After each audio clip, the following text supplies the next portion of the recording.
All right, welcome back. This is our second ever Chicken Chat Tuesday. We're here with some very special guests today.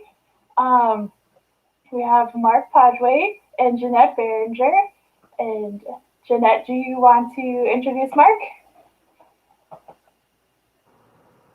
I would love to. I was really excited that Mark accepted our invitation, and Mark is the current president of the American Poultry Association, and they're a very important partner with the Conservancy, and they've been around for nearly 100 years now, or we're coming up on the big anniversary. Mark, is that 100 and 120? How many years has it been around?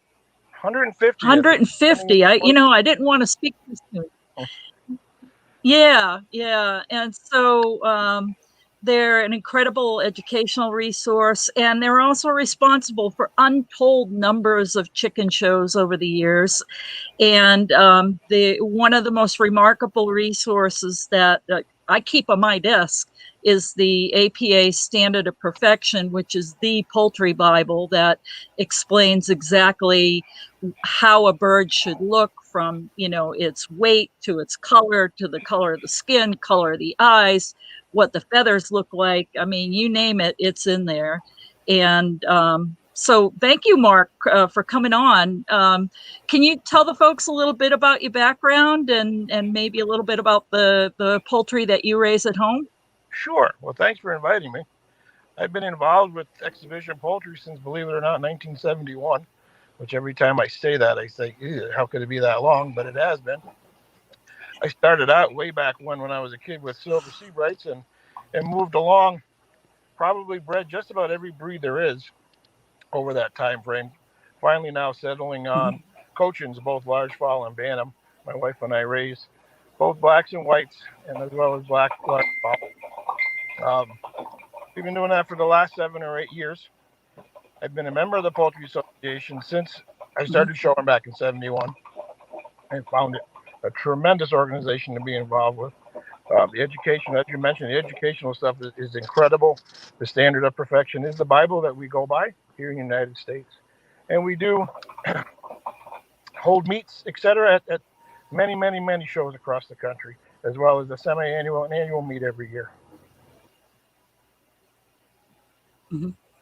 And how have the shows been affected by COVID this year? Obviously it's, a lot of events have been canceled. I saw the big Ohio National was canceled this year, which I'm really bummed about because I love going to the Ohio National. What do you see on the horizon with poultry shows? Well, as you said, we lost many of our shows in the springtime. I think maybe there were a dozen nationwide. I'm not 100% sure on that number, but that's about what I'm feeling it was. And there are several shows that have already canceled, including, as you said, the Ohio National, among others. Seems to me that there are more shows going to be held in the central part of the country than on either coast in the fall. New York is planning to have at least 2, if not 3 shows this fall. But others have canceled. Ohio, the western side of Ohio, I think it's the Dayton Feather Fanciers. They're still planning at this point in time to have theirs, as well as a couple in Indiana and down south into Florida as well. So we'll see. Hopefully, a lot of it depends upon what the states do as far as their COVID response. And the other piece is if people are going to be able to go. Sure, they can go to a show, but are they going to have to quarantine when they get home? Which is a huge question that they need to answer. And can they afford to quarantine on the way at once they get home? Can they afford to miss work for that long a time just to go to a poultry show? I kind of doubt it. So those are the things we're kind of looking at. It seems to be kind of almost a day-by-day situation where shows are not canceling as quickly as they were in the spring, but are canceling nonetheless. It's going to be like with anything else as far as COVID goes. Yeah. Without the vaccine, I don't think a heck of a lot is going to happen. Yeah. For those of you out there that have loved chickens and have never been to the Ohio National or a big poultry show, it's like a religious experience. It's a bit overwhelming. the first thing that hits you is the sound. And I think I actually put a video clip on YouTube of what does a, 10,000 birds in one room sound like.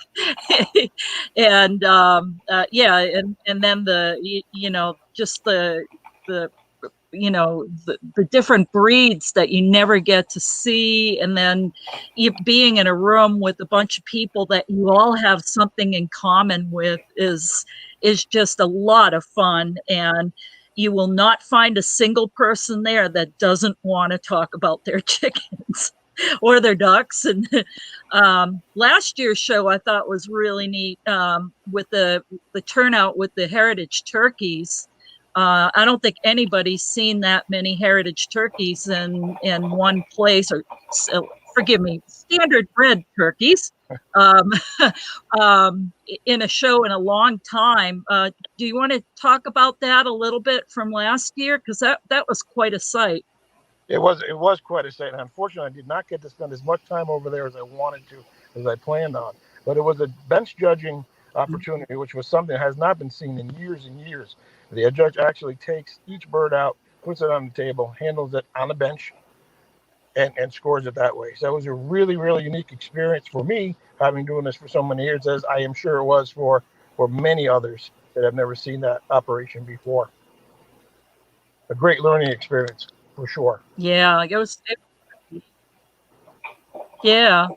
And so tell me a little bit about your work with the Cochins. They're a favorite with a lot of folks that are with the Conservancy. And, we always tell folks that they're, great around kids and a fairly docile breed. And what, out of all the breeds you've bred over the years, what brought you to the Cochin? Well, I've always liked Cochins. I had Cochins years ago. I started out in buffs and moved on to blacks and whites, both in large fowl and bantam. It was just a automatic attraction. As you said, they're really docile. You can handle them all. Even the large fowl are docile.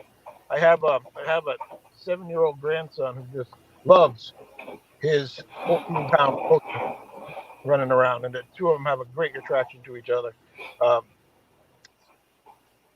They're a challenge in breeding, etc. You really need to look at resorting to artificial insemination, not any amount of them, and not so much because they can't mate. It's just the fluff involved. That they're an extremely fluffy feathered bird, and getting that contact is somewhat difficult. There are different ways you can do it. Some folks wrap rubber bands around the tails. Some folks pluck above or below the vent, depending on the sex, things of that nature too. So there are ways that work around, but they have a little bit of a frustration in that regard. But overall, once they hatch wonderfully. Blacks are really docile. Whites, especially white male bantams, can be a little on the ornery side for some reason.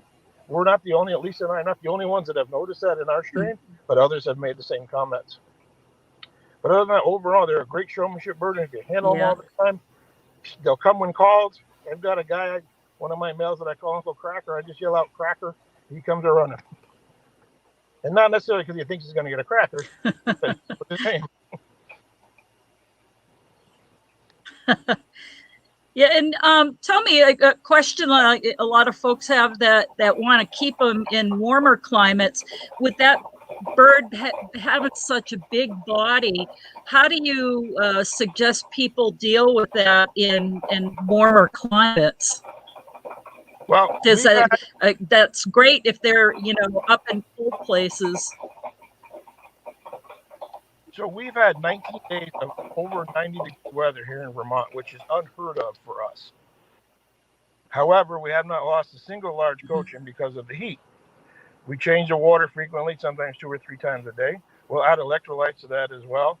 We'll limit the amount of corn we give them, as an example, because corn, the digestive process adds heat to the body, provide plenty of shade for them, and I've got fans in the barns as well to try and keep at least, it's not going to keep them cool necessarily, but keep the air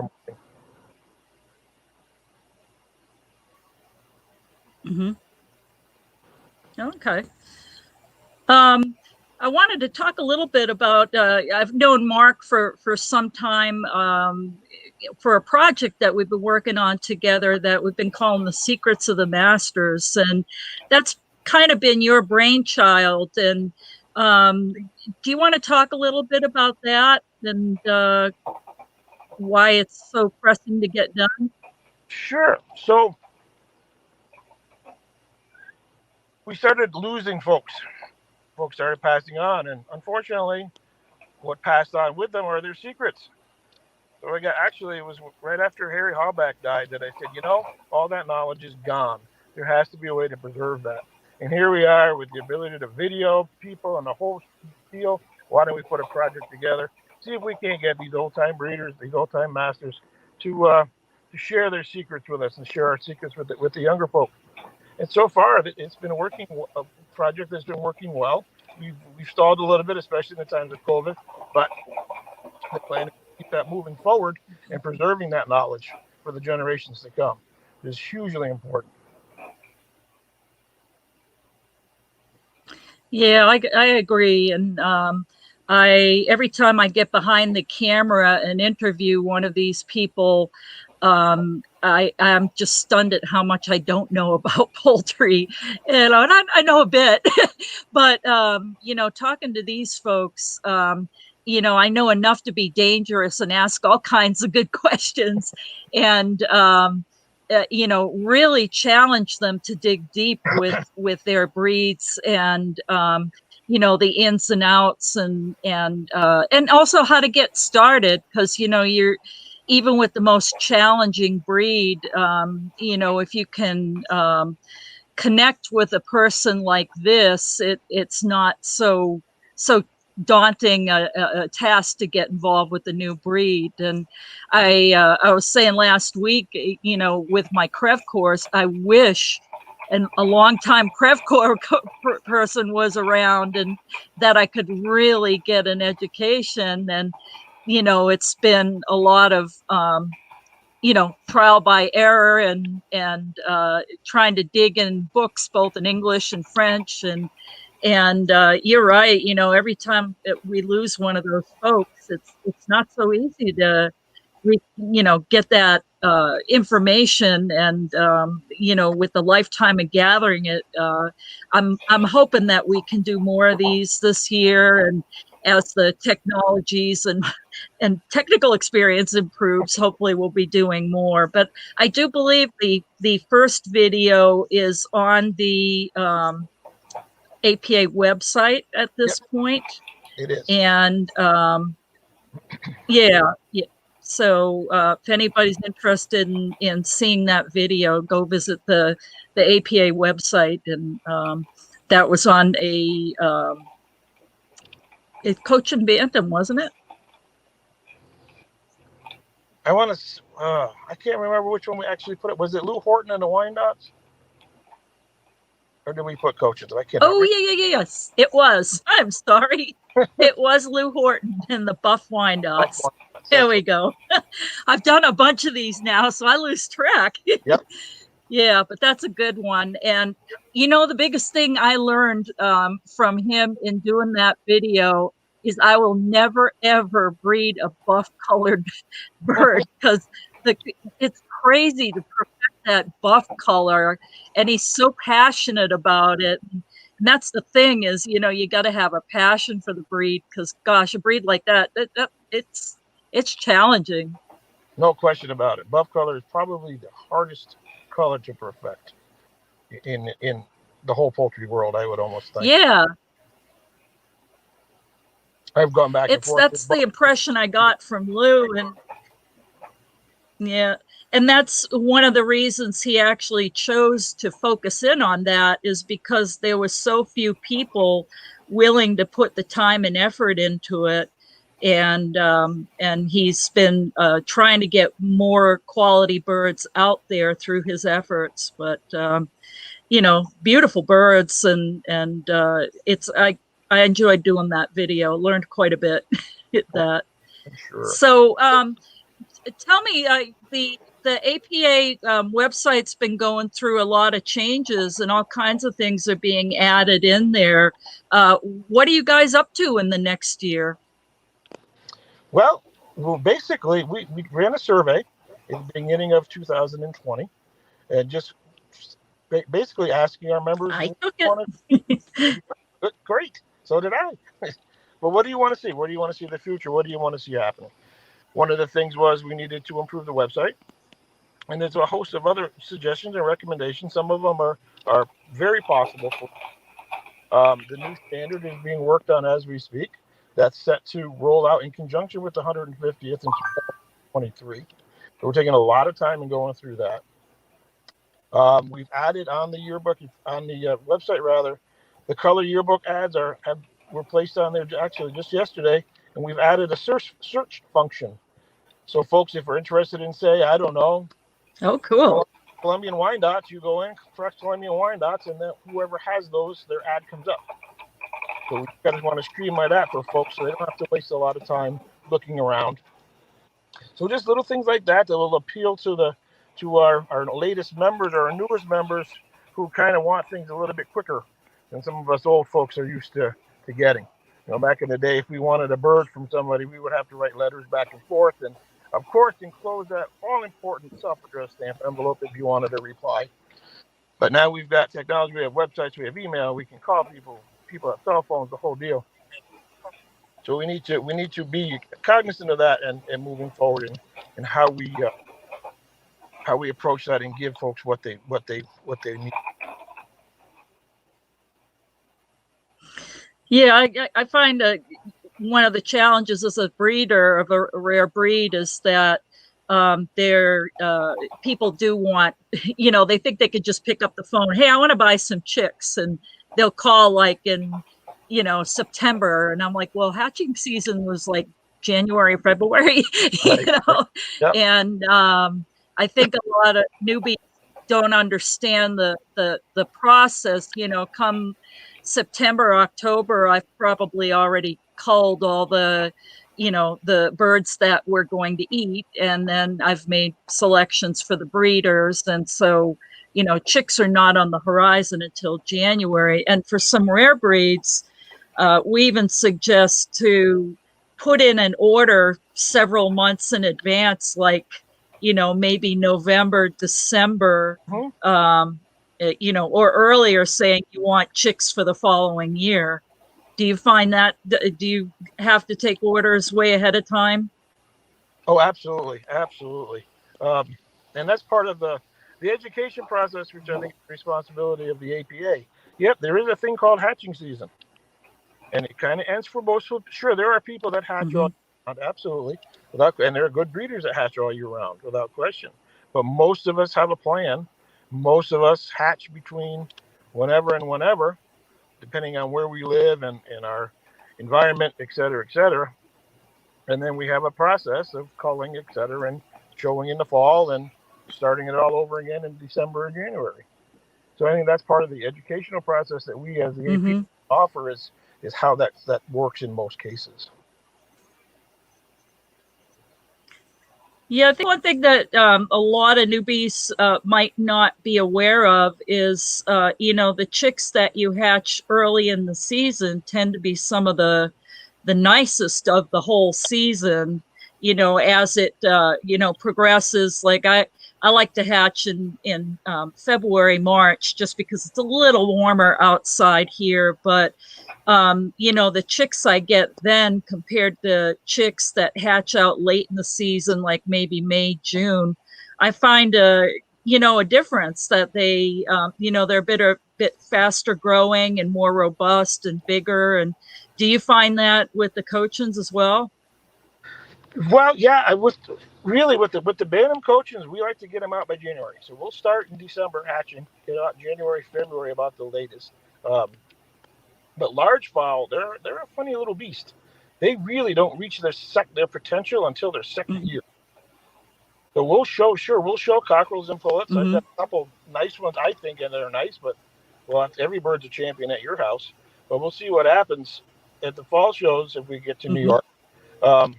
They were hatched both hatched in December. They filled out quite nicely, but I really don't think they're going to reach their full potential until spring of 2021. So it depends on the breed that you have too.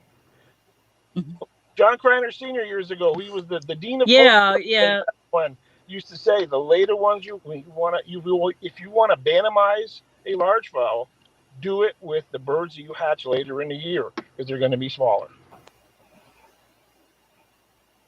Mm-hmm.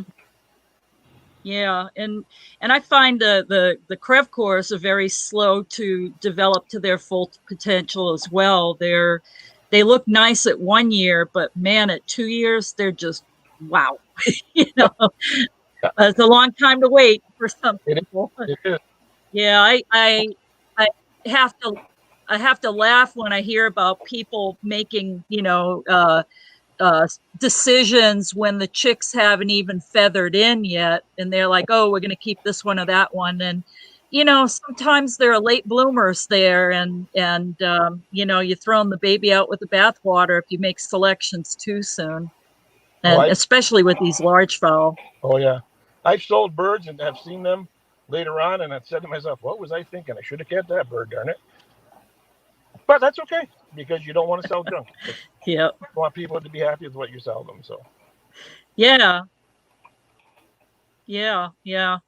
And can you tell me a little bit about youth involvement with APA? You guys have a pretty strong youth program. Could you talk a little bit about that? Sure. The youth program, it took a little dive, I think, from when I first started showing way back when. There were tons of youth around, and then when I went up, I was amazed at the lack of youth and the lack of the junior showing. The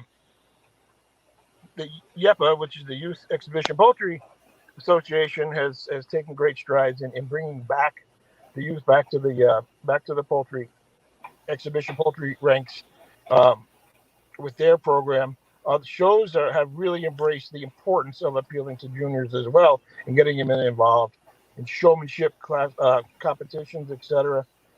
There's a new thing. It's up here in the Northeast, and I don't know if it's as popular in other parts of the country, which is the chicken agility contest, where the chick does the obstacle course with its owner. Not the owner doesn't do it, but the owner leads it through, and it's a pretty interesting kind of thing too. And that's just sparking some interest in folks to get them back into showing, etc.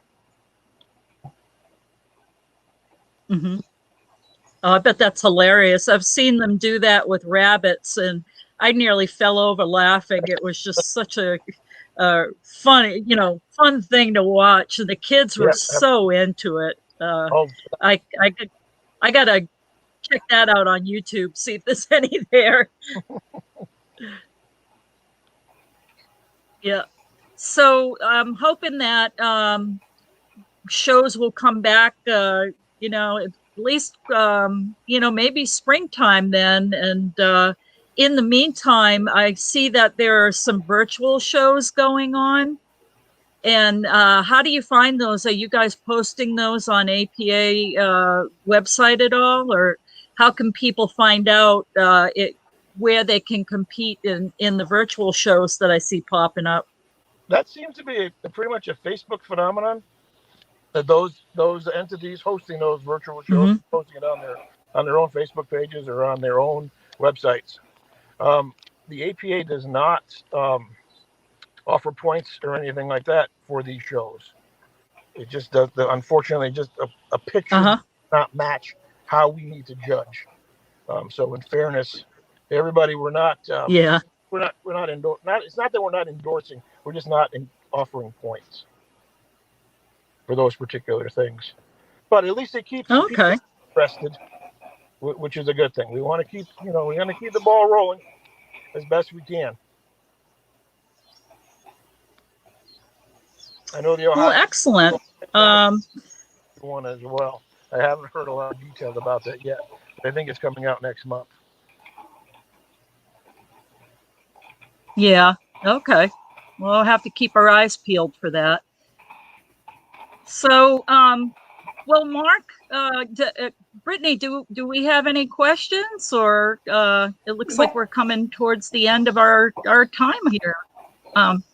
Great. Yes, I think we've gotten a couple. Let's see. Rebecca asked, typically takes 2 to 3 mollies to see potential, right? Rebecca, can you re-comment what you mean? We'd love to answer this question. I bet that should say molting. Oh, there you go. And that could be true for some breeds. It depends. If you look at what birds get the most points or the most starred wins, if you're in the ABA, for example, you'll notice that in many cases they're cockerels and pullets. So they've only been through 1 or maybe 2 moltings. Where, let's say, a large cochin, they really don't see their potential till the 2nd year. So they've been through substantially more moltings. So it's really breed dependent. Great. Yes, she just wrote in and said yes, molt. Okay. So I'm glad we got that clarified. Let's see, does anybody else have questions? Yeah, I wasn't quite sure what that was. That's awesome. Oh, this is an easy one then. Yeah, tell me. Well, Mark, thank you so much for coming on. I really appreciate it. And, you know, I do encourage folks to take a look at the APA website. It's a wealth of information there. And, you know, hopefully shows get back online because they're a really great place to learn about your breeds and connect with people that can help you. No matter how experienced a breeder you are, you always run into snags, and there's always somebody that knows more than you do and can help you through it. And that's a great place to start. And as always, you can also join the Livestock Conservancy because we're a bunch of chicken people here too. And but Mark, did you want to say anything else to close? No, just feel free to jump on the website. By all means, if you have any questions, feel free to contact me. My contact info is right on the website. And I'd be more than happy to talk to folks. Yeah. Well, great. Thank you so much, Mark. It was a real pleasure. And we'll be talking soon. I have my new computer with a very good graphics card, so expect that I'm going to be working on videos sometime soon. Awesome. Well, thanks for having me. This was great. Thank you, Mark. It was good to meet you. All right. Jeannette, do you Bye, have all. time? Thanks for watching us. Jeannette, do you have time for like 1 or 2 questions? Sure. Let's see. Karina wants to know more about your master breeders and what kind of questions you ask. Oh gosh, I have a script and I try to cover, you know, the same things with everybody. And then in between questions, I'll come up with even more questions. But, you know, I ask, well, I like to get their history with the breed, how they got started, who was their mentor, who do people go to learn now? You know, maybe the mentor's gone. I ask about the specific challenges for certain attributes with the chickens. Like, you know, with Lou, we were talking about the buff color in his Wyandottes. And, you know, I didn't even realize how hard buff color was. I'll also talk about, ask them about diet tweaks. Is there anything that you do in the diet that may be different from other breeds? Personality questions, you know, what kind of temperament do they have? Are they good mothers? And then I'll go into, you know, some of their tricks. Like I did one interview with a gentleman who is quite renowned for his call ducks. And what he did was whittle the perfect call duck head in wood. And he uses that as a frame of reference for every duck he breeds. And so that's the ideal head, and he can put it right next to them and be able to make selection that way. And so it's little things like that that's kind of really neat. You know, that's a great idea. Yeah, yeah. Yeah, so loads of different questions, and it can vary. You know, it's a very active conversation with the breeder, and a lot of people ask how we choose the breeders, and that's I lean on the American Poultry Association for that. I say, you know, who are your masters? You know, who's been around that you really feel like you want to capture that information. And so they've been really great at giving me leads to reach out to different folks that we want to document. Yep. Awesome. Thank you. And we have one from Sheila Renae. Do we have lobbyists in each state, and she would like some legal help in regards to state laws? I assume that has to do with poultry and poultry laws. If that's like for backyard poultry, what you can do is send us an email, and I can try and give you a few ideas. We actually legally cannot lobby. You know, we'd lose our nonprofit status if we did. But I know of other people that have helped certain cities and states with that. So send us an email and your, you know, a detailed question, and we can try and point you in the right direction. Thank you. Thank you, Sheila. And then Jessica wants to know, do we like to see heritage breeds in zoos? I do. I was in a previous life, I was actually a zookeeper, and one of the areas I was in charge of was the heritage breed farm. And zoos are a great opportunity to reach the public and to educate them about, you know, not a cow's not a cow, that, you know, there are different breeds, and that the I really enjoyed the time I spent in the heritage farm, because I quickly realized that there's a lot about animals people don't know, even farm animals. And, you know, I'd be grooming my Dexter cattle, and kids would come in and say, look at the horses, or, you know, or maybe kids have never seen a live rabbit before, and they'll come around the corner and see him and go, oh my God, it's a bunny rabbit. And the thing that I feel is you know, an opportunity in zoos is, you know, people, when they most easily can connect with farm animals. And if you're going to try and convince somebody to care about something, it's got to be something that they can connect with. And farm animals are everywhere in kids' books, and, you know, you grow up singing different songs about farm animals, and it's kind of the gateway into caring about biodiversity if you play your cards right. And so heritage breeds are great in zoos, and offer a wonderful education opportunity. And not every heritage breed is good for a zoo. They need to be laid back and very forgiving of noise, and so I think zoos need to choose very carefully what kind of breeds they get in there, because not all of them are good for zoos. But it's a good opportunity for education. Thank you, Jessica. All right, I think that's all of our questions for today. Thank you, everyone, for joining us, and thank you, Jeannette, for answering all those questions and joining us today. My pleasure. Absolutely, and a big thank you to our sponsors, Tractor Supply Company and Stanley Premium Western Forage, for helping make things like this possible. We appreciate you, and we'll see you guys next week. Have a good one. Bye all.